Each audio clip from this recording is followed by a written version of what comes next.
Welcome to the Edge session on hacking your mindset. We have with us Shayamal Vallabhji today. Thank you all for joining us. Hi, Shayamal. How are you? I hope you can hear me. Hi, Yash. Yes, I can definitely hear you, and I'm super excited to be uh, the guinea pig and the person doing the first session in some shape and form. So, thoroughly excited to be here. How are you? Are you? How has this whole lockdown period been for you? It's had its ups and downs. Yash, initially I was excited about it. I was using the time to reflect, and then looking from March till July. As with every single lockdown, I think casualties got closer to home, so we all had to deal with emotions in some shape and form. But the beauty is being in the field that I am. I learn to process what is going on. I learn to grow from it. I try to use pain as a springboard instead of a pothole. And all in all, it's been a really beautiful 2020 that's really pivoted me in a beautiful direction. I meet so many people, and I've been in and out of Bombay and Delhi for the last 4 months, and I think fairly there are a few number of people who say this whole 2020 has been good for them. It's something like the much needed break that they required, and some of them, have more dire results saying it stopped my business, it made me rethink, it reset my life. I lost relationships. A lot of things where people also spoke about how they were mentally affected. So I think there's a mix of everything, and I'm getting in questions from our attendees already. It's really been mentally moving for a lot of people. I think personally too, I've gone through multiple phases in the last 1 year, and not sure how you've seen it, but I would love to touch upon that onto the topic. But before I begin, I need to tell people who you are. It's really important for them to know who is Shamal really. You know, Yeah. so I have an intro short intro for you. Let me go through that. Shamal was born in a tinsel town of South Africa. All he wanted to do in early days that shaped his life was to play cricket for his country, you know, and now a sports scientist and a double master's in clinical and organizational psychology. He's worked as a high performance coach to elite athletes, sports team, and executives for 2 decades. His latest book, Breathe, Believe, Balance, was an Amazon bestseller in the first 6 hours of pre sale. Wow. He's traveled on the ATP WTA Tour for 6 years, served as a consultant with the Kenyan marathon team and Kings 11 Punjab at the IPL. And closer to home, he was the host of our own Tennis Gateway 2020. One interesting thing that you might not know about, Shamal lived as a monk at the Hare Krsna Temple, and now passionately combines evidence-based science and psychology with ancient spiritual practices to help his clients achieve peak performance and flow. So that's a bit about Shamal. I think there's a lot that I've covered there, but I'm sure there are a few things that people don't know about, right? So maybe you could throw some light across and tell people what is it that you've been doing lately? What is it that kept you moving, Shamal? Yeah, Yash, thank you so much for welcoming me here. My life it's been quite a journey. Been a journey of, as you said, decoding the body from a physiological standpoint, decoding the mind psychologically, and then my journey in the ashram really taught me how to bring in what is called ancestral wisdom. So, what were the things that were lost in translation over 5,000 years that we can use to really improve the performance and hack our body in some shape and form? I come from a really interesting field in that I work with elite athletes who are really the top 1% of the population. These guys are physiologically and psychologically at their prime. They're the ones who break the glass ceiling every single day and show us what is possible. And I have the distinct pleasure of helping them remove those barriers, either physiologically or psychologically. So it's quite a challenge balancing their body, their mind, keeping their mind in a healthy state of being, managing the ego of these people. I can tell you that my spiritual background has really helps with that in some shape and form. Athletes are not the easiest to deal with, but the learnings that we get from them are phenomenal. In fact, one such learning that we always have is something called the Bannister effect, which I refer to quite often. When Roger Bannister broke the 4-minute mile, no one thought it was possible.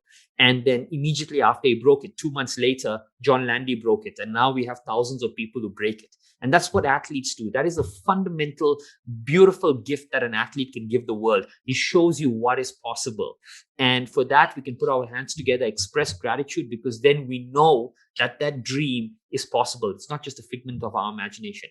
That's called the banister effect. So I'm trying every single day to create my own little micro banister effects for everybody, so that people like us can go out there and chase our dreams and live our dreams. Thanks for that.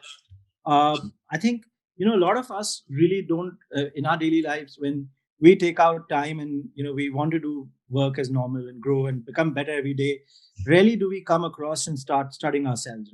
It's probably something that a scientist could do. But this last year made me really look at the habits that I have, the things I can improve on, the things I normally fail at, and there is a saying that I always tell people, that if you look at the stock market, a stock mostly fails more than it succeeds, and that's what made me learn a lot about human life too. As in, we fail more silently, sometimes only to ourselves, and then we grow further. How has it been for you in the last year when you studied this with so many people? What have you learned about people in this particular phase that probably has hit a lot of people in different ways? I know personally a lot of people who've grown from inside. I think it's a lot of times people have started using the words inner engineering. A lot of them start talking about how they wanted to look within. But I'm sure the people you meet, the high performance cricketers, or the cricket players, or the other coaches that you interact with, what stories are you listening to? Could you share some of those? Yeah, you make a great point that uh, in any particular situation, like we had in COVID-19, you had people who really flourished in that situation, and you had people who really struggled to even make ends meet. Whilst some were thriving, others were just looking to survive. And what we're trying to do is understand and peel away the psychology of these two people in particular. And I think that's where really mindset is so important. I think when people look at mindset, what happens, Yash, is every single situation has two variables to it. It has an internal variable and an external variable. And everybody is always looking at the external. They're looking at the markets going up and down. They're looking at the pandemic. They're looking at everything. Very few people pause to reflect what is their perspective of that situation. And that's that internal lens. And the people that you're speaking about who really thrive in a situation are the ones that always default to the internal lens. Okay. Now, I meet tons of people who tell me that, we've been pretty okay.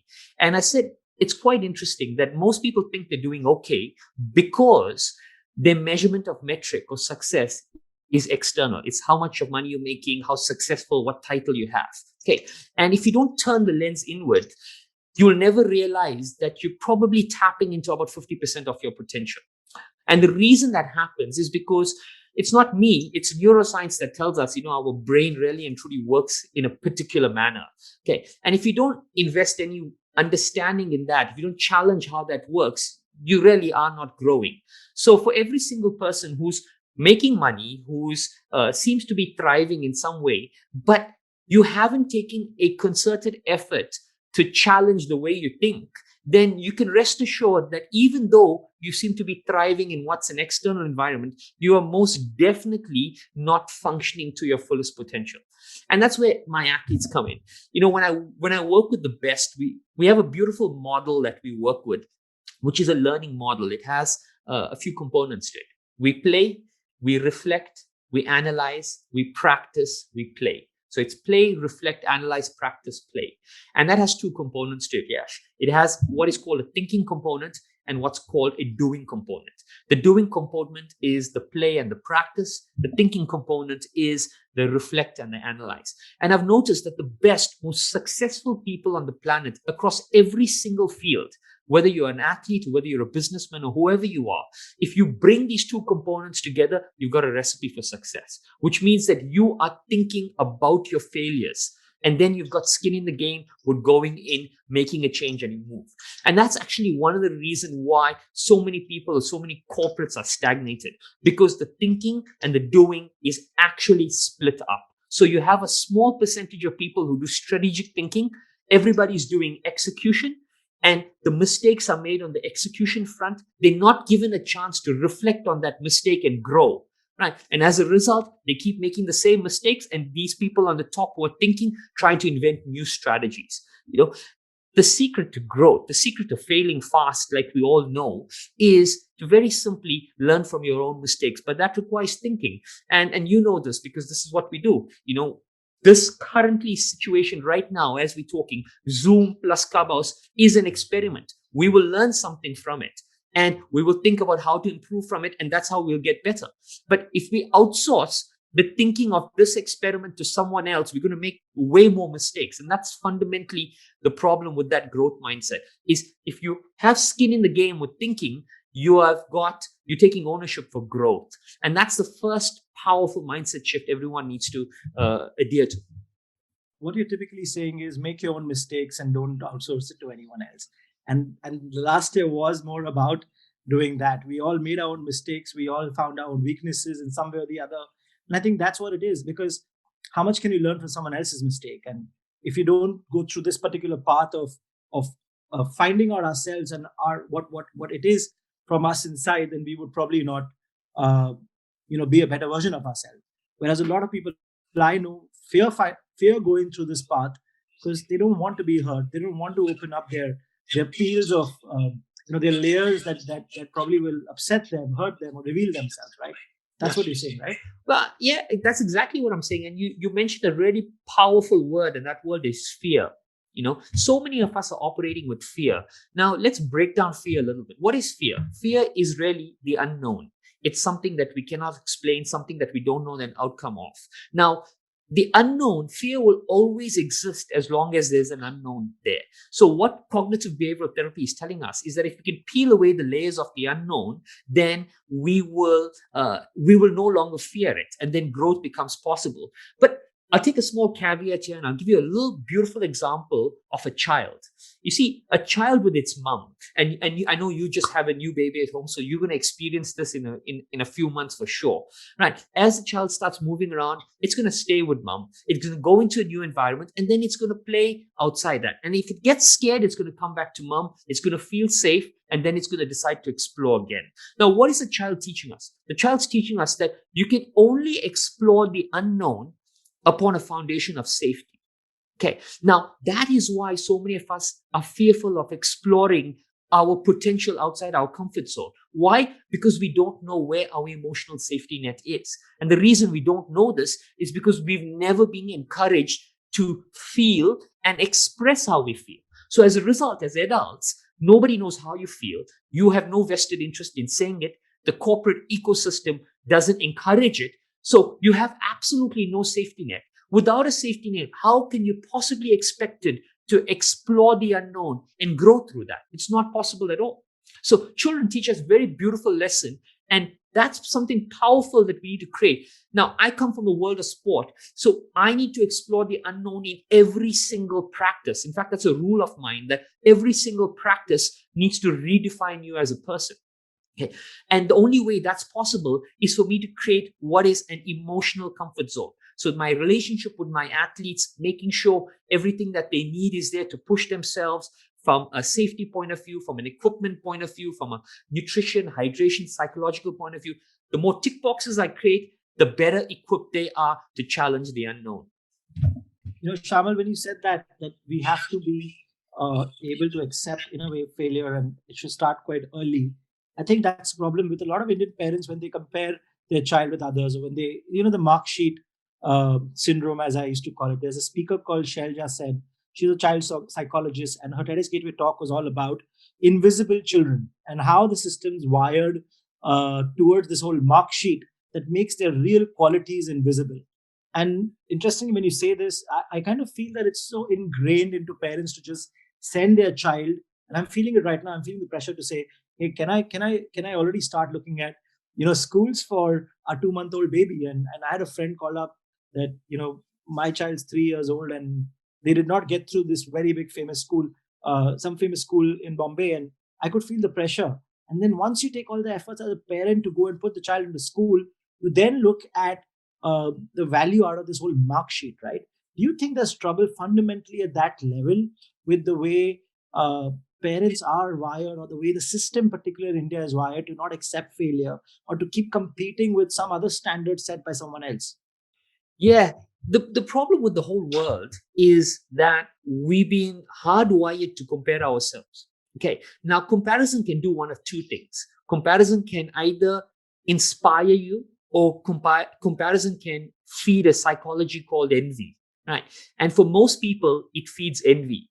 Now, when you become envious of somebody who you're comparing yourself against, what you're doing is you're telling yourself subconsciously that, you know, I'm jealous of this person. They have something, and if they have it, that means I can't have it. Right. But when you adopt the psychology of abundance from comparison, you're like, oh my God, they have something. If they have it, I can have that too, which means two people can have it. It's a psychology of abundance. But we don't have that. We generally navigate towards that towards that scarcity mindset when we start comparing. And that fundamentally is what drives the cortisol levels and the anxiety up. You see, when you compare, no parenting. What would be conscious parenting? Conscious parenting would be, okay, that child's got in. If that child can get in, if we work hard enough, we can get in as well. We both can be there. But no, what we do is we inculcate a psychology where if that person has it, that means we can't get it. That's scarcity. Why are we doing that? And that's fundamentally the problem. The problem isn't just comparison. As human beings, we are hardwired to compare. We are hardwired to look at what we don't have. But the mindset with which you look at it is actually the mindset that feeds your neurobiology and conditions you. And that's where conscious parenting comes in, where you're constantly having these conversations that rewire it from envy to one of inspiration. You've again met so many athletes. What kind of a mindset were they born with, or what kind of mindset were they raised up with? So you're not born with, but what kind of a mindset do you think they were put across? You must be comparing Indian athletes with other athletes. You must be speaking to so many of them. Even where you grew up, what kind of a mindset was something that parents should have to inculcate that in their child, where the child can keep growing and not worry about failure, not worry about comparison? Because you're right, comparison is one big point of failure. If you it's that image that reminds me where a fish has to be judged on how well they climb a tree Yeah. versus a monkey who can do that, right? Yeah. It just hit me so hard, and then I realized that that's just one way of comparison, but there's also lack of opportunity. There's this image that comes to my head where three kids who are picking up trash on the road, and there's a headline that says, somewhere one of this child could probably be a scientist in the future and could hold the cure to cancer, but he just hasn't got the opportunity yet. And what is it that you can tell us or teach us about this inequality, this comparison, and the kind of mindset that parents have for successful athletes and others? Yeah, Yash, this is such a powerful question. And the reason it's powerful is because, I come from really a performance mindset, and the performance mindset means what? That let's be really honest. You can work exceptionally hard. You could be the best at something. And in the world of sport, that really doesn't guarantee that you're going to get an opportunity.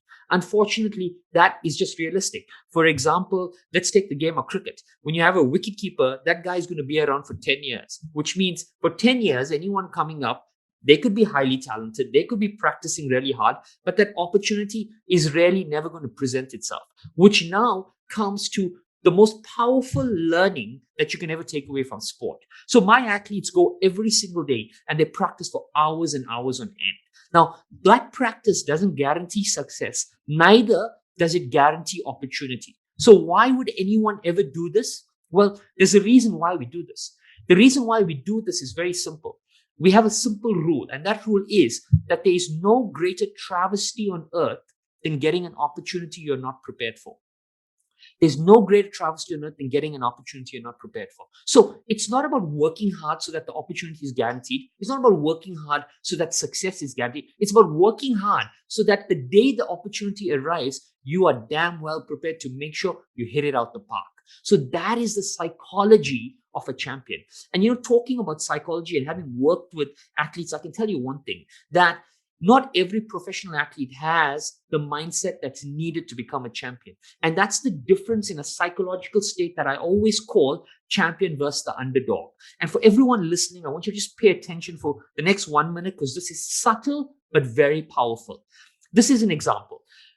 What happens? What is the difference between a champion and an underdog?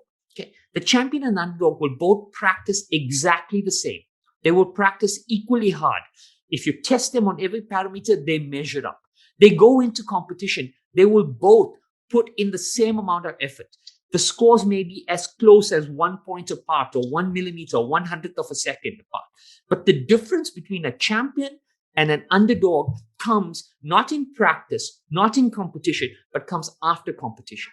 You see, after competition, the champion, if he loses, the pain is so inflicting that it inspires him to go back and change something so that he never repeats that again. The underdog wasn't expecting to win, so he brushes that loss under the carpet. The pain of the loss is not so brutal to inspire him to go back and do something. So this is why the difference in these two states is so subtle that most people won't even notice it. But this is the difference between building what I call a legacy and then being, having a one-hit wonder, going to one Olympics, getting to one Grand Slam final, winning one title. That's it. Now, the champion is the person who adopts that psychology of constant change, and that's how you leave a legacy. So, I see this every single day, from kids to athletes to everybody. And if the people listening can start drawing the awareness to how they reflect on pain post failure, that will give you an indication of the direction you're headed in. Thanks a lot for sharing that. In fact, you made me realize that once the underdog becomes the champion, there's a lot of pressure for the underdog to remain a champion too. That's always going to be there. The most difficult place to play in sport is to be number one. Getting to number one is easy because you know what you're chasing. But to stay at number one is, you don't know how hard to work. You don't know what to do. You are breaking the glass ceiling every single week. It's a completely different psychological state altogether. But I feel a lot of people fail to see what changes they made to be able to get to that position, especially if you're an underdog. Okay. And I'm slightly going to move towards another field, that is business and entrepreneurship, because a lot of our Edge members are from the entrepreneurship field. A lot of them do business. Some of them are corporates. I think a lot of them would want to know that how can I learn from Shayamal, who teaches athletes, who teaches all the pros, and can I learn from that, and then plan being that underdog who becomes a champion rather than just get surprised by it, right?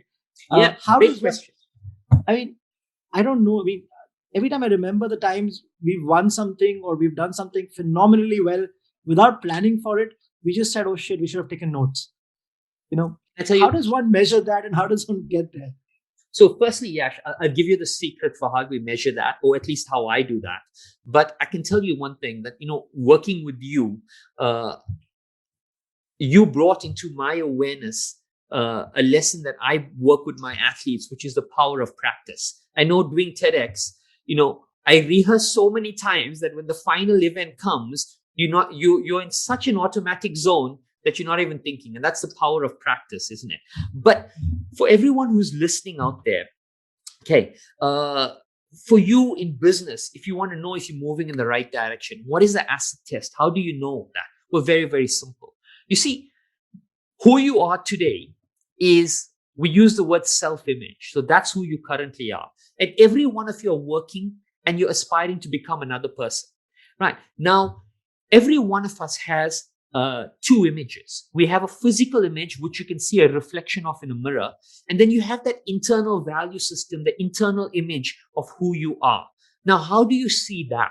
So for everyone listening, this is the only thing you need to do. Let's assume getting from point A to point B. So getting from who you are today to getting to the person that you want to be. Let's assume you say to yourself that for me to get to this person, I need to journal for an hour every day, or I need to wake up at 6 a.m. every day, or I need to go and see a mentor, or I need to listen to this podcast, or I need to write, or whatever it is that you say that you need to do to get you from A to B. The only acid test of you moving the right direction is a reflection of how disciplined you are in the consistency of that practice. That is your acid test. That is a reflection of the intangible. So for people in business every day, the first thing you have to do is remember, Stephen Covey speaks of urgent and important in 7 Habits of Highly Effective People. And what he's saying is that urgent is things that others do, others want you to do. Important is what you do for yourself. And he beautifully says that the urgent list will never end. You can work today and get everything that's urgent off the list. Tomorrow morning, the list will be as long. But important stuff is what is needed for growth. So for the entrepreneurs out there, okay, you're always going to have urgent meetings. You're always going to have investors who want you. Or you're always going to have a customer who's complaining. You're always going to have all of these things, right? These things are urgent, right? But they're not important. Important is what you're doing every single day, the micro steps that are refining your product, refining the way you think about your product, refining how you're looking 3 years, 5 years into the future. That could be 30 minutes of listening to an inspiring person on a podcast who's in your field. It could be reflecting on your thoughts. It could be 30 minutes of going through particular data from the previous day. That is important. Now, the consistency with which you stick to important is a reflection of how quickly you're going to go from A to B. And that should be your acid test. Just to add a bit, I've noticed that not many sportsmen are good businessmen. Not many sportsmen are disciplined. Yeah. They're not good businessmen. I mean, if they have all these qualities, why are they not good at business?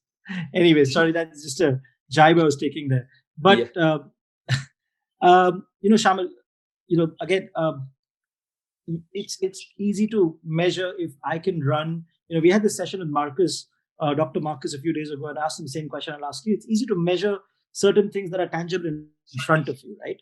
Even for a businessman, it's easy to measure his P&L and know that I did these things and I this is how my P&L increased. For a sports person, he can say, I got better by a few seconds. Or if I'm a cricketer, I was able to play that hard shot, or I was able to swing here better.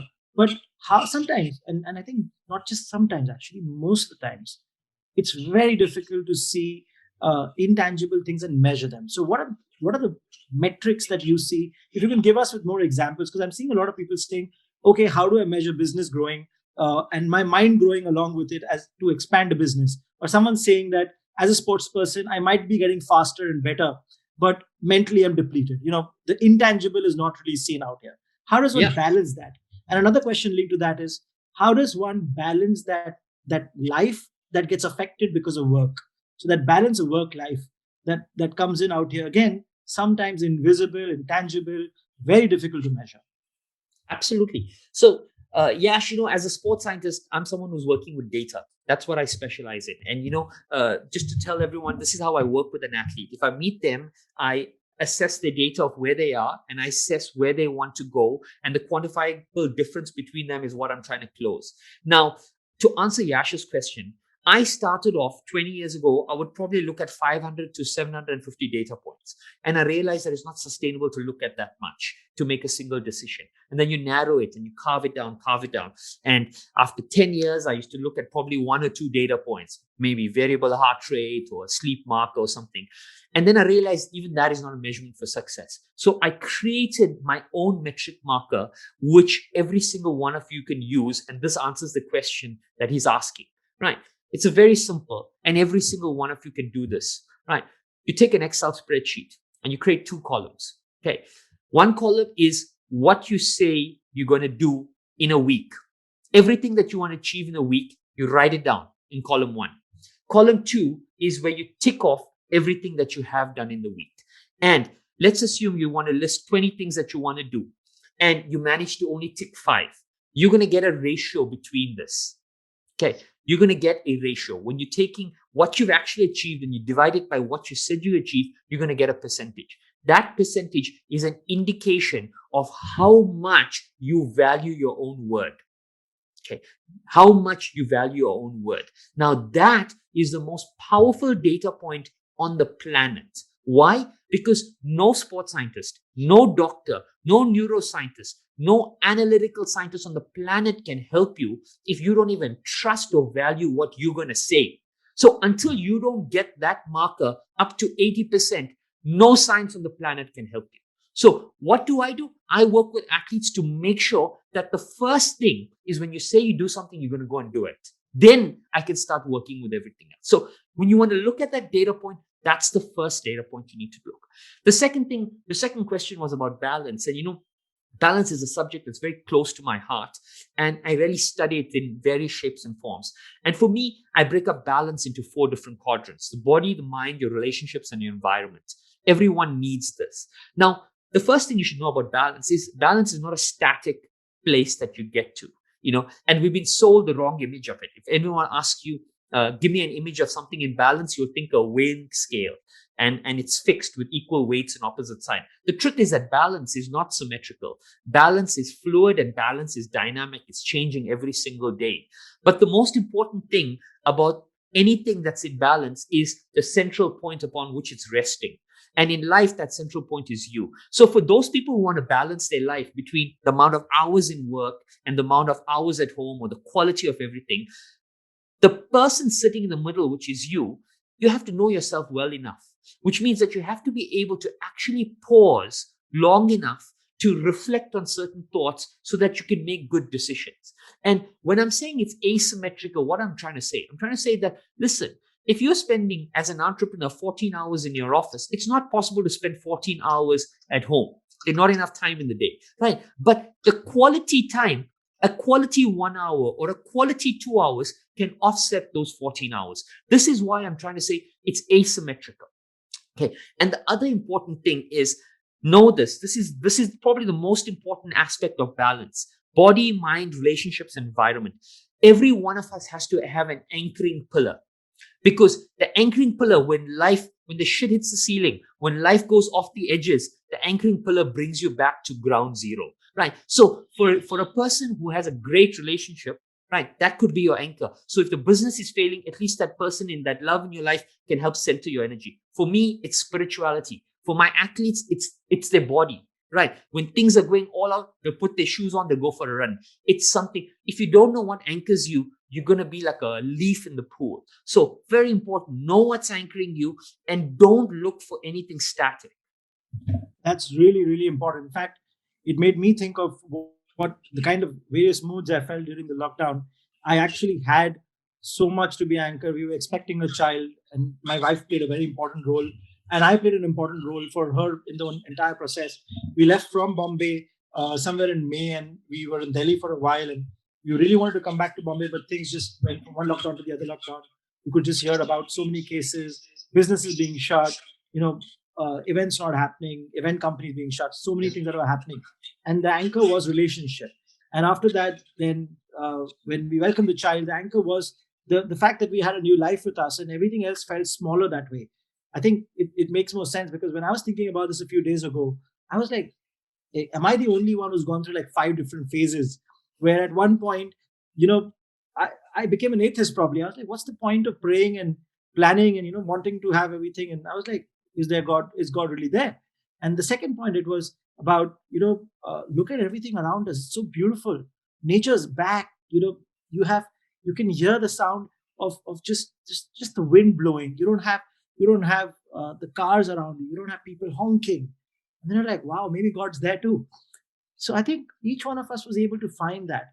How did you personally find that? I mean, and I know that you said 4 pillars, but I know there are 6 pillars and there's a system. So the two things is, how did you use this technique for yourself?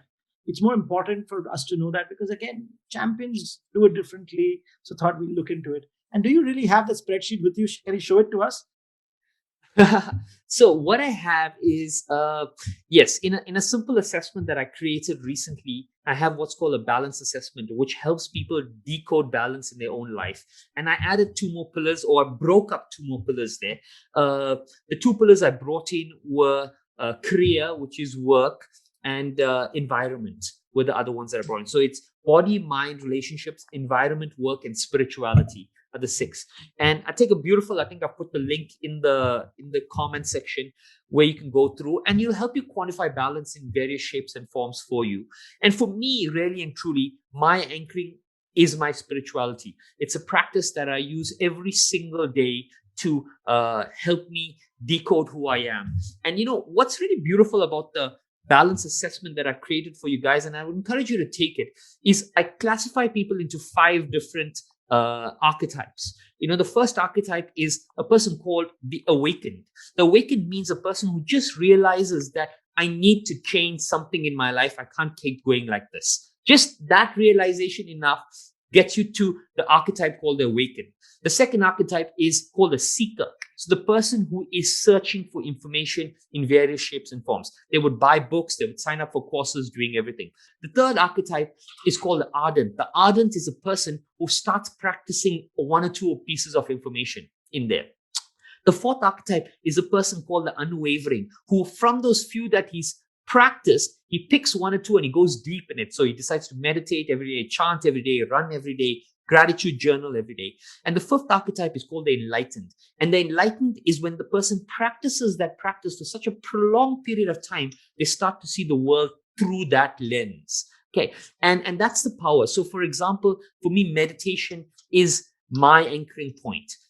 I would use meditation as a practice through which I still my mind. I'm able to help my athletes perform. I'm able to help my patients perform. I'm able to ground myself even when I lost my spiritual master, even when I lost a very dear friend of mine last year in June in a bike accident. All of that, I was able to process that pain through meditation. It's my anchor and the lens through which I see. So I'd strongly encourage everyone to just try it, because it's a beautiful assessment that will guide you towards the pillars that are your anchor and where you'd possibly need the most growth to find balance in your life. And do you have anything that you can show us? Because these archetypes are so good. I mean, I did sign up for 3 online courses, completed 1 of them, and probably just forgot about the other 2. I mean, I could relate to it. I'm sure a lot of our attendees can. And I think there are a few questions coming over, so I'd love to answer it. Someone's asked a few questions. I'll give while some questions are coming in, Yash, let's give them a little piece of information, which would be really interesting. So most people don't know this, but your mind would travel to the same place quite consistently. Now, what does that mean? That means that, you see, if your mind is not sitting in the now, it can be sitting in 1 of 2 places. It can either be sitting in the past, or it could be sitting in the future. And if it's sitting in the past or the future, it could be thinking of 1 of 2 things. It could be thinking of something negative, or it could be thinking of something positive. So I'll just break this down very quickly for you. And for those of you, just give me your ears for 30 seconds and then try to identify where your mind goes, because once you know where it goes, we'll know how to bring it back to the middle each time. So if the mind is traveling to the past and it's thinking about something negative, hey, you'll have a pattern of self-doubt. You'll keep doubting yourself because there's a failure in there. So that doubt will keep creeping in. If the mind is going to the past, but it's thinking of something positive, then you'll have an aura or a mindset that's overconfident. Now, overconfidence is very dangerous because it blurs the changing variables in the present. Now, if the mind is moving to the future and you're thinking of something positive, then you get what's called premeditation. So you start thinking about the result before it actually manifests. Okay. And if the mind goes to the future and you start thinking of something negative, then you get what's called a fear of failure. So you get a paralysis of action. So the reason I'm saying this very quickly is because either one of these 4 places is dangerous for you as a person, right? Which is why I strongly encourage a practice that grounds your energy in the here and now, either gratitude journaling or meditation or chanting. But before we get there, take your time and identify, where does your mind tend to go all the time? Because if you can identify where it goes, you'll identify the dangers that it's bringing with it, and you'll start seeing patterns in your failures. So this is a very important technique that I use with my athletes, because some athletes doubt themselves. Some athletes are always going in overconfident. Both of these people are making the same number of mistakes. Okay, so very interesting. And think about that. If there are any questions that anyone has, let's start deep diving into those. There are a few questions I can see. I think you did answer one of them, actually. It was a question by an age member called Alpesh Jain. Does satisfaction make us lethargic? If yes, how do we get out of it? Does satisfaction make you lethargic?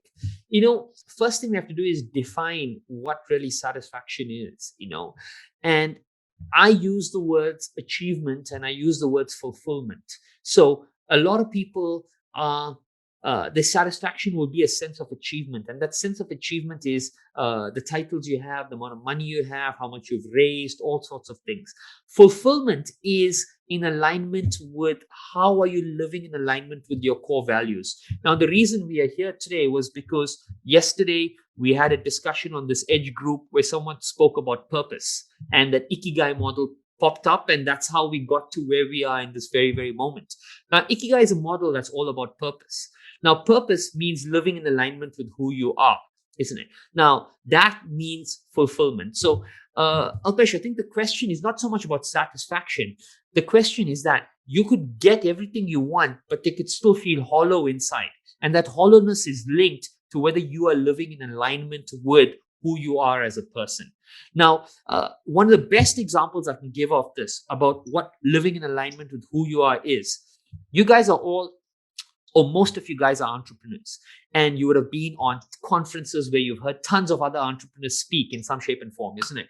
Now, I have never attended in more than 10 to 15 years, attended a conference where I have seen a person who does perhaps animal farming, for example, take the stage and speak proudly. Okay. Now, a person who's farming animals for consumption is earning way more money than most fintech businesses or tech businesses in some shape and form. Because why? We know that we farm about 70 billion animals to feed 4 billion humans, right? Now, why do you never see one of these people in there? Because somehow, right, what they're doing is eroding who they are as a person. Okay. And once it's eroding who you are as a person, it's very difficult for you to stand up proudly and speak about it or live fulfilled. And now we've known on platforms like TEDx Gateway, we've seen entrepreneurs jump onto the stage who probably haven't raised any money, haven't even earned a cent, but are proudly standing there. Why? They can do that because they're living in alignment with who they are. So it's not a question of satisfaction. It's a question of alignment. Okay. So if you can live in alignment with who you are, with your value system, right, then you will never feel the need to retire ever again. You will never feel like you're working hard. And Friedrich Nietzsche says, if you understand your why, you can endure anyhow, isn't it? So it makes that journey even more enduring. Thank you for answering that. I'm sure Alpesh would be very happy. Well, I have a next question from Jyotir Purohit. He says, at times in sports, your high potential does not convert into a performance. How do you mentally? Sorry, How do you? Yeah. Yeah. So Jyotir Purohit was saying, at times in your sport, your high potential does not convert into a performance. How do you mentally face it? Probably it's talking about mentally facing failure. You did have a part of that answer in the past, but if you could repeat it again, particularly when he's talking about sport. Yeah. So how do you mentally face a mismatch, or not just only failure, but a mismatch? You don't really reach that potential. Yeah. So, the first thing you should remember as an athlete is that for every hour you've put in practice, the person you're facing has put in the same number of hours into practice. And the variables are changing consistently in sport. Okay. And so how you define success is very, very important. Now, there's one beautiful question I always ask this to corporates, and perhaps you can think about the answer yourself. What percentage of the time do you think you are failing? Do you think you're failing 20%, 10%, 50% of the time? What is that percentage that you think you're failing? Now, hold that percentage in your mind. And I'd like to give you a very interesting statistic. The most successful athletes on the planet across every single sport are successful between 27 to 32% of the time. Okay. Now, I'm yet to meet a corporate person who tells me I'm successful only 30% of the time. They seem to think that they're successful at least 60 to 70% of the time, and their failures are 20%. And yet, in the world of sport, probably one of the most cutthroat outside the armed services, right? They are failing or succeeding only 27% of the time, and yet they've established a legacy. So, what I try to request to you is, never ever judge a failure on a single episode. Never do that. Never judge it on a single game or a single time that you walk in or a single innings. Sometimes don't even judge it over a single month. right? You have to create your own metrics for how you are moving forward. Sometimes you're trying something new, and there's a beautiful growth curve. When you're trying something new, you're going to experience failure before that kicks in and you experience some growth as possible. It's called the sigmoid curve. Sigmoid curve shows us how, you have a plateau in the beginning, then you rise up with a skill, and then it plateaus again. Okay. So for athletes out there, dealing with failure is really about reframing it. It's about bouncing back from failure. It's about understanding that, and really peeling away the layers of that failure. Sometimes the result may not have manifested. You may have not scored runs. You may have your team may have not won, but you may have executed the strategy that you wanted to very, very successfully. And you need to be able to reflect enough to give yourself a pat on the back for that. Otherwise, you're just going to pull yourself down in this negative spiral based only on what's happening externally and never being able to give yourself credit for what's happening internally. Thank you for that. I have more than 20 questions. Not sure if you can take all, but I'm going to try to combine questions. Yeah. So Shubham Anwar, who's on Zoom, is asking, what is the difference between anger and envy, and can we use anger as a fuel to get more done? Okay, so that's question one. And then I have someone who's shared a question from Darjeeling on Kunal Gupta on Clubhouse. He says, how do you tackle fickle mindset? How to counter the monkey in the head? Is balance a myth? So just trying to club these questions. Yeah, sure. Firstly, I'll try to go quickly. Balance is not a myth. Balance is highly attainable. And the beautiful thing about balance is that you create your own balance, right? And once you're aware of the pillars and you understand how to move between the pillars, balance becomes a part and parcel of your life. To the person who asked the question about anger, that's a very powerful question. And remember, no emotion is good or bad, right? How you channel that emotion is the end result, is the most important thing. In the world of sport, I tell people, I don't want an athlete to be angry, neither do I want my athlete to be happy, because both blur the lines. A highly happy athlete or a joyful athlete at the time of competition is not alert enough. So it's not that it's a negative emotion or positive emotion. It's that. But to use from a business context, if you're looking at anger, what I would try to tell you is that, right, if you have a mindset that puts you at the center, which means that you are looking at how much I don't have or how much I've been mistreated or whatever it is. If you put yourself at the center, the emotion involved will absolutely consume you. Okay. But if you put the world, the planet, if you put humanity in the center of everything, then that emotion will fuel you. It will inspire you to take action positively. So what I would strongly encourage you to do is not look at the emotion, but look at what you're directing that emotion towards. Is it towards yourself or is it towards a greater cause? I hope that answers both the questions. I have more coming out from people on Zoom and all, and some of these are being populated on the Google form too from Clubhouse.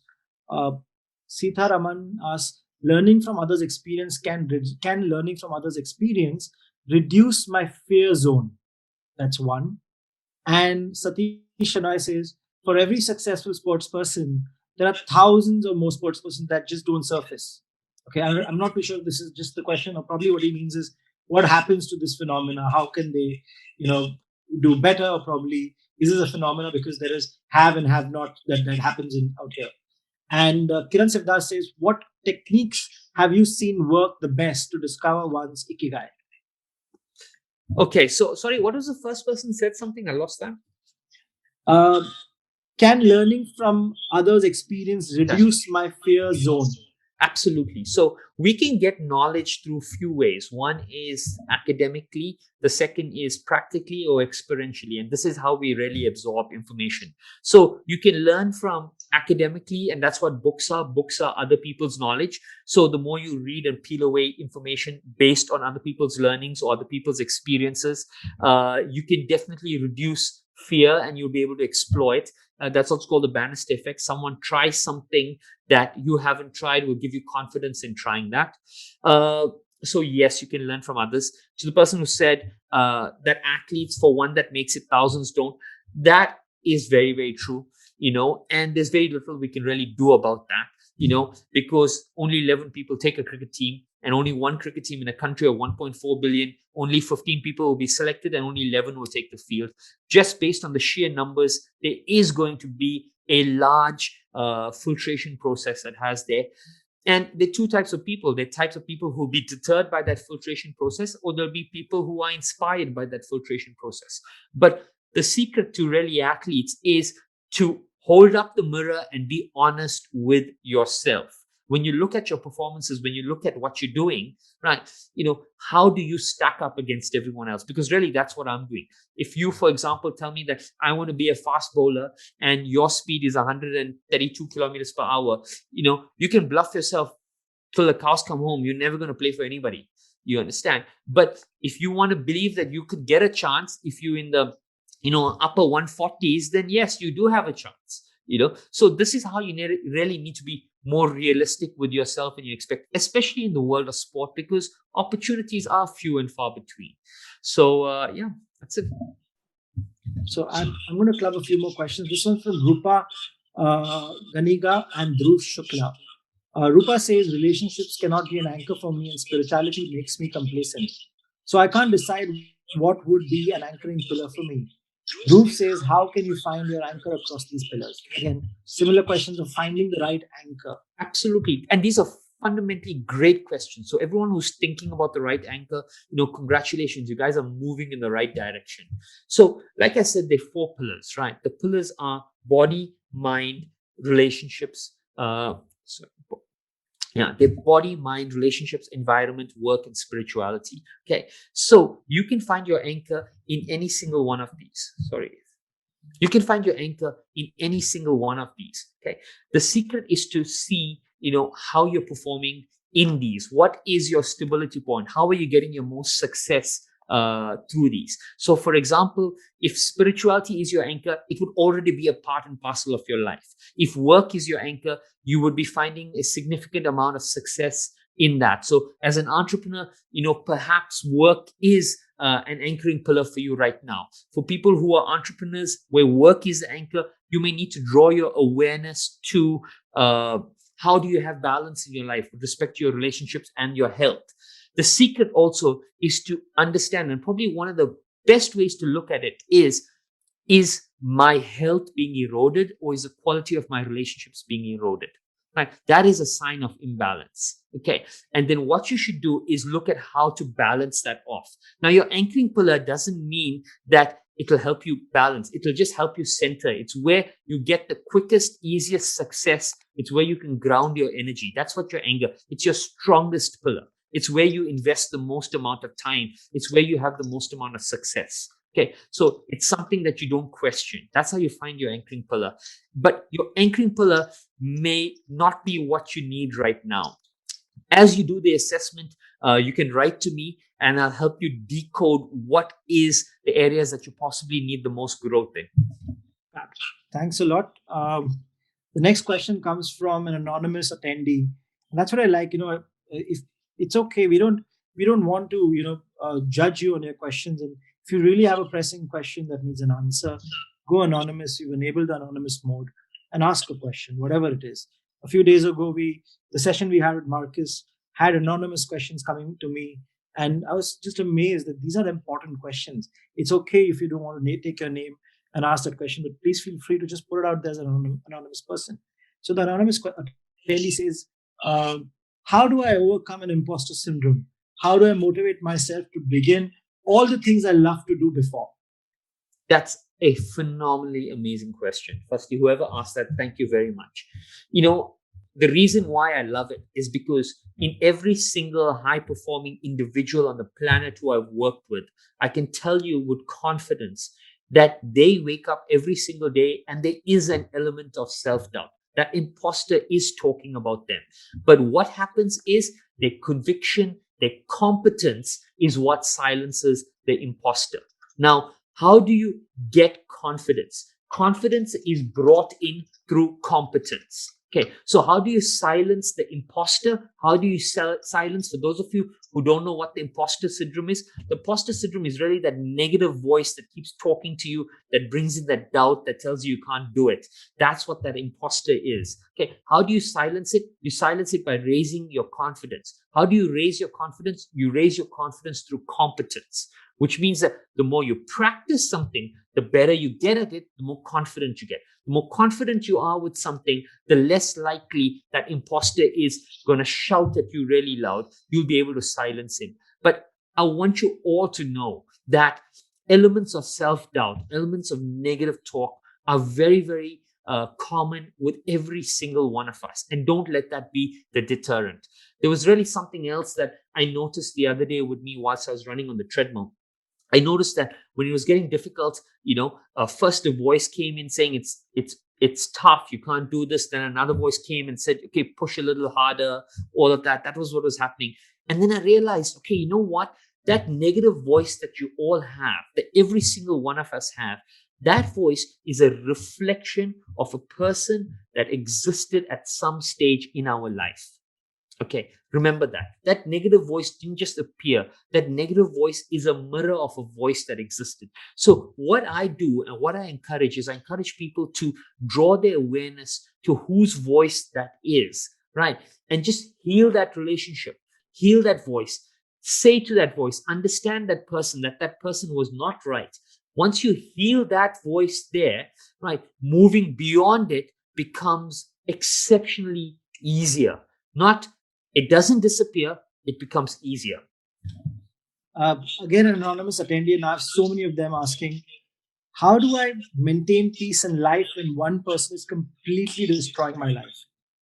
Yeah, it's, if a person, if you are the person that you're probably talking about would be what's called a narcissist. And how do you identify a narcissist in your life? They're a person who, dismisses your thoughts, your feelings, your emotions.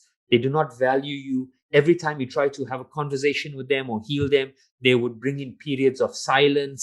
They're always worried about themselves. They constantly bring themselves at the center of everything.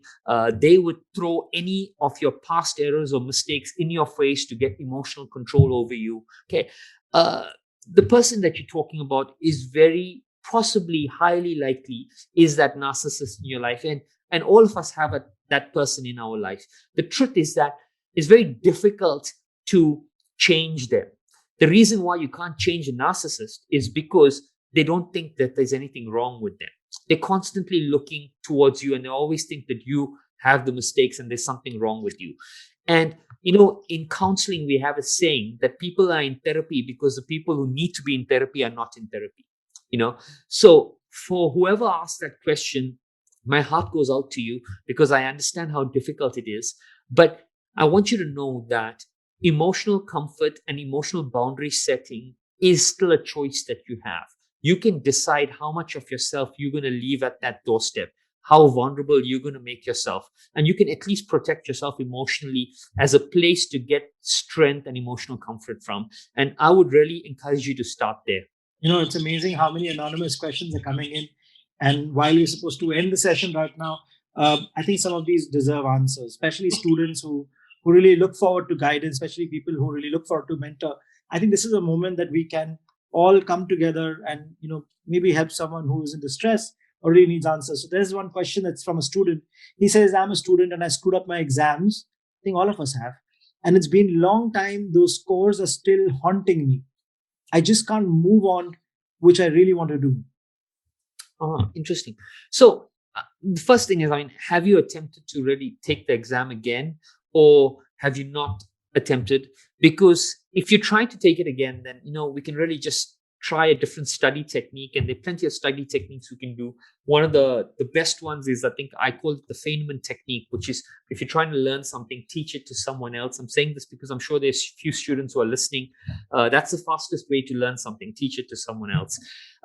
If you're not planning to take that exam again, okay, then you have to realize one thing, and I keep saying this. You cannot love yourself now if you hate the mistakes that have made you who you are. You cannot love yourself now if you hate the mistakes, if you hate your past. You cannot love yourself. And for you to move forward, you need to accept who you are now. So what I would try to encourage you to realize is that whether you passed or whether you failed, you learned something from that experience. Okay. And you're doing a great disservice to that experience, right? By not acknowledging that that failure has even made you a great person, has made you learn something. The mere fact that you still have pain in that means that you've held on to something and you're reflecting on something and that meant something to you. How can that not be a positive, great thing? So my piece of advice to you is, buddy, you're being too hard on yourself. Just cut yourself some slack. Be kind to yourself. You've carried this burden for far too long. You can let it go. It's taught you the lesson you need to. You're not going to make the same mistake again. I think you're going to grow phenomenally well from that experience. So that's my advice to you. I think a friend here should know this, because this is what I started off with. You know, Unfortunately, a system called the rating card, or the mark sheet, determines the success, and this is what it does to your mind as a child or a student. Trust me, you're made for much more. You cannot measure yourself on metrics that are set years and years ago. And the fact that you still repented or you feel bad about it itself is a learning, right? You feel for it, you want to improve, and the fact that you recognize and accept it itself is a way of moving ahead. So I think you should work on the acceptance bit. You do recognize it, but don't drain yourself to it. Don't drain yourself further. So I think that's what's very important at this point. So Meghna asks, how to overcome fear of failure? Any suggestions on how one can be consistent in their work even after consecutive failures? And then Prasanna Srinivas asks the question, which could be the second part: as the results aren't instant, how do you balance the period of time to get till the goal is achieved? So to answer these questions, in sport, we have a beautiful saying. It says, the more you do, the more you're going to fail. The more you fail, the less you worry about failure. The less you worry about failure, the more you're going to do. The more you do, the more successful you will be. Okay. So what I'm trying to say is that the people who ruminate on their failures the most are the people who, I wouldn't say are not trying hard enough, but they're not trying often enough. So the gap between the failures is very big. And what we need to do is we need to close the gap between those failures, which means we need to fail fast and fail often. When you fail fast and you fail often, failure stops bothering you. It becomes a part of who you are. And when it becomes a part of who you are, you bounce back from these things quite often. And this is how athletes do it. If you ask an athlete, how many times have you failed in a single practice session? He can't even answer that question. That's how many times it's happened. It's happened hundreds of times in a single practice session. But because the frequency of these failures are so often, we bounce back from it there. And in the corporate world and in every other situation, what happens is we ruminate on that failure for such a prolonged period of time that it anchors and it pulls us down. Now, the frequency with which you do it is where you're adding momentum. So if you're doing more, then you're adding momentum to doing. And if you're not doing more, then you're adding momentum to the failure, which is pulling you down. So this is very important. And just remember this, and you'll be able to make failure your friend and move forward. Can you share some strategies? Again, an anonymous question. Can you share some strategies or practicing techniques to evaluate oneself? I think you gave us a lot, but maybe with an example. This is again us another time again. So maybe some more examples, maybe. Yeah. So like I said, the only way to really evaluate yourself is the consistency with which you stick to a certain process. Okay. And that process can't be decided by anyone else but yourself. So the way to really understand whether you're moving in the right direction is what is the micro actionable that you set for yourself? And are you consistent with doing that? So I would ask someone to firstly, create an actionable that by the end of the day, I either did this or I didn't do this. Okay, which means like walking 10,000 steps or journaling or reading a book or going for a run or eating so much of fruit or vegetables or fasting. By the end of the day, by the time your head hits the pillow, you know whether you've done it or not. So once you have these micro actionables in place, okay, then all you need to do is stay consistent with that process, because success is a byproduct of consistency. See, I come from the world of sport, and no one can ask, when you ask Usain Bolt, which day did you become fast? He doesn't know. When you ask Schwarzenegger, which day did you become strong? He doesn't know. Nobody knows the particular day, but they know that they were consistent with the practice over a prolonged period of time, and that's what made them who they are. So whoever you are and whatever you want to do, the only yardstick you have is the consistency with which you listen to your own voice and the practices that you say you want to do. So further to that, maybe what could be an advice out here is to seek professional help. There's another anonymous question says, where do you draw the line to seek professional help in form of a performance coach or a therapist? Great. Everyone needs a coach. Every single person on the planet needs a coach. And the reason why I say this is because if you look at LeBron James, you look at Lewis Hamilton, you look at Sachin Tendulkar, you look at Rafa, you look at Roger, every single one of them have the coach, and they have a lot of money, they have a lot of success, and they're the best in the world, right? And the reason why they have, it's saying no voice. Can you not hear us? I can hear you. Oh, you can hear you. Okay, perfect. Sorry. Yeah. So the reason why I say everyone needs a coach, because a coach's job is very simple. A coach's job is to push you out of your comfort zone or hold you in your comfort zone based on what you need. And you are not able to do that for yourself. So you all need an external variable to be that interface between that, to push you either out of your comfort zone or hold you back when you need to. And the other important thing that we should all learn from athletes is always see yourself as a student of your art. A student is a person who's always invested in learning. And I still call myself a student. The reason I still call myself a student is because when you say I'm an expert or when you say I'm a professional, then what happens is there's a lot of undue pressure put on yourself. When you say I'm a student, you're expected to fail. So I love going in with that label that I'm a student. So if I make any mistakes, everyone just forgives and moves on. I have a question. I think this is something that will just relate to a lot of people, especially people who are in a corporate job and they want to move ahead. The question says, most people being in a corporate job, sometimes due to a compulsion, with the embedded fear of venturing out and doing something different, what steps should one take to find that purpose and balance to follow your passion? That's a phenomenal question. The fear that you have is linked to the unknown, which is like any fear that we have. And for somebody who wants to do this, I would strongly advise putting in place what's called a transition plan. I do this for tons of corporates, for tons of executives, for CEOs, for people who want to move from big corporates into that entrepreneur journey. I create a transition plan of what they're going to do, how they're going to phase themselves out of here, how they're going to build in here, what are the things that they're going to stack up.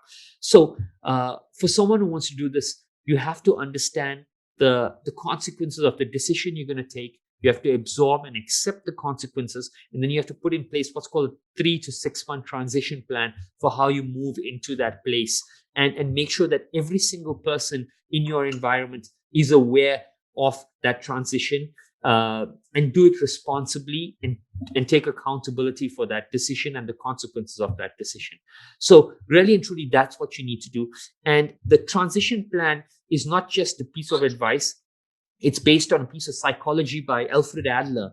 Alfred Adler, the psychologist, said very beautifully, when you have clarity of thought about where you want to go, all your mental and physical faculties will align to help you achieve that.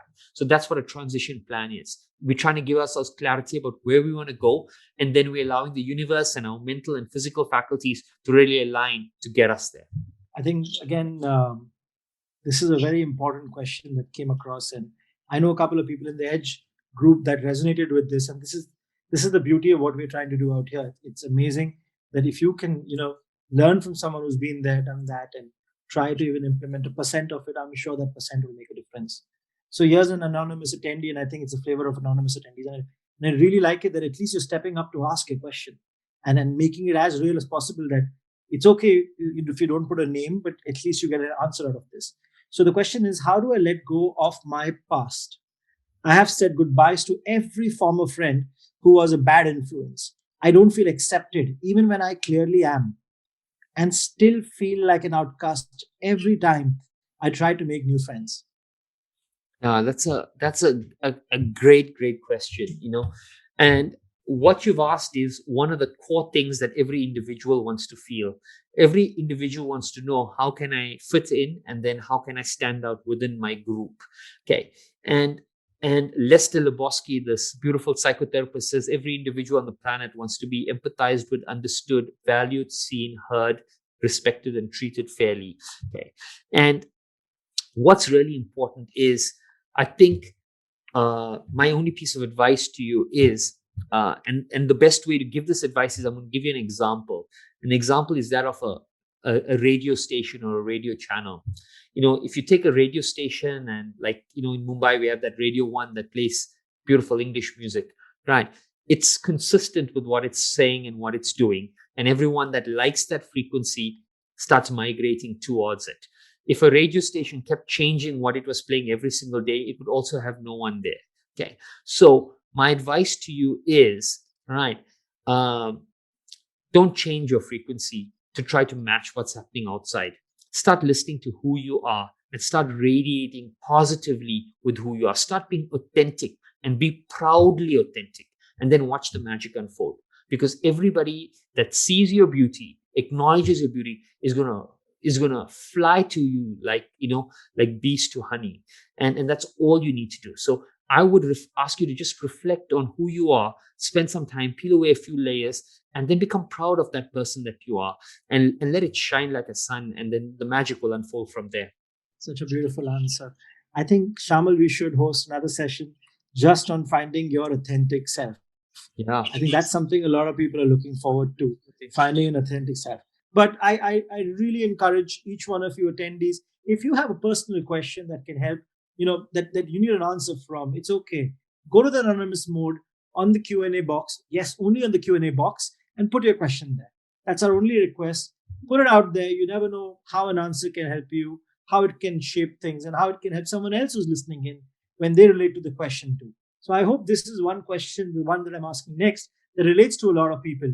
It's an anonymous attendee who says sometimes a lot of things associated to childhood, growing up, parenting, etc., affects a person's approach to work in both good and bad ways. How can someone disintegrate this and understand it better deeply? So, incidentally, the area of psychology that this question is linked to is my expertise. It's in childhood trauma. Okay. And that's what I studied for a phenomenal period of time. So there are 18 childhood patterns or schemas, as we call them, that manifest as a child in our child, and they sabotage us as we grow older. To whoever asked this question, the mere fact that you have drawn your awareness to that is a very, very positive thing. So what we can do is, there's an assessment. It's called a life entrapment or a schema assessment, SCHEMA. You can do that assessment online. I think it's free, and it'll let you know what is the subconscious blocks that you have, or the childhood schemas, and it'll give you an indication of how it's manifesting. What I'll try to do is, tell Yash, we can probably put a whole session together on healing inner child, because 18 is a lot to go through. But for whoever's trying to deal with this, right, the main thing is, I use what's called the SAFE method to healing any trauma. Okay. And that's what I write about in my book. The first S is to self-examine the incident. So start asking yourself, what is it? What are those elements in my childhood that contributed to this pain in some shape and form? The A stands for accept and acknowledge. So accept the emotions that you have, acknowledge the emotions that you have, because without acceptance and acknowledge, we can't move forward from it. F is forgiveness. You got to forgive the person, and then you got to forgive yourself for carrying this pain, because as long as you carry this pain, you can't move forward from it. And E is to energize and elevate, which means using certain practices to raise our vibrational energy, and that's how we move forward.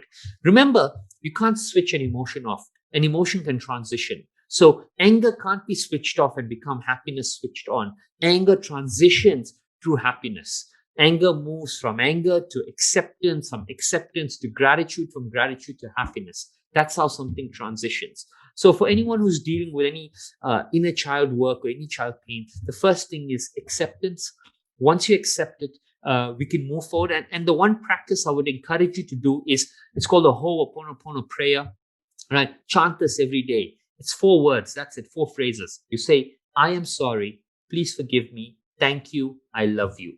I am sorry. please forgive me, thank you, I love you. Just keep repeating that over, because those 4 words are representative of the transition of emotions. I'm sorry is repentance. Please forgive me is really acceptance. Thank you is gratitude, and I love you is love. So you're moving from repentance to gratitude, or acceptance to gratitude to love. And that's what you have to do. You have to help your emotions transition. Thank you for answering that. As in, I'm just caught between taking notes because as a new parent, it's a first time parent. It's just amazing how these things are so important, and you don't know which book to read and where do you find this passage. And it's just amazing that you said this. I'm going to write this down. But we have a question from an Edge member, Dayanidhi MG. Uh, Dayanidhi is the founder of the famous Encore games.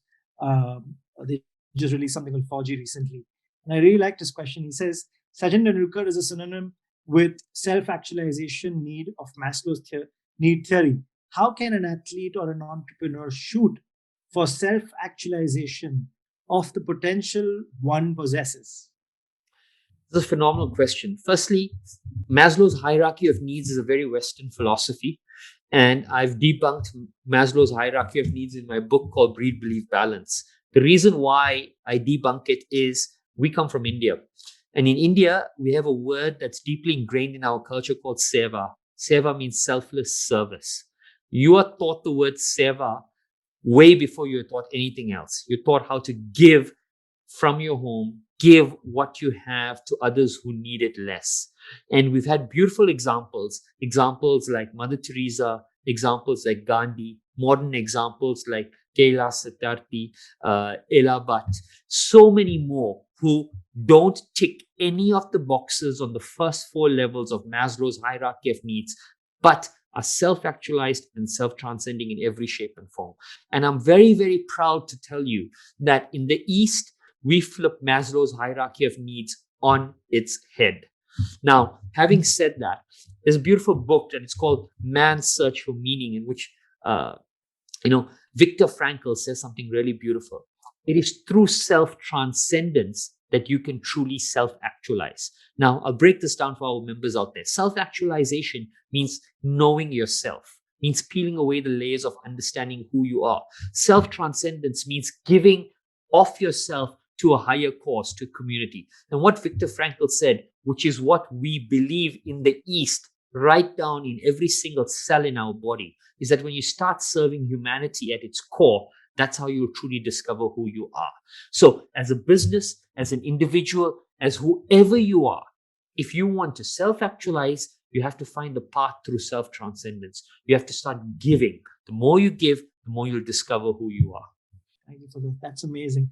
I think Seva and Ela Ben were 2 examples for me that taught me Seva, that is SEWA, taught me more about SEVA. And if those of you who do not know what Ela Ben does, please go and check what SEWA does. You'll be amazed with the powerful network they've created of self-help groups for women that are creating value for themselves. And the stories, some of the stories are so powerful and moving that you will forget all your problems and be inspired to do better. Absolutely. I have a friend with the initials KM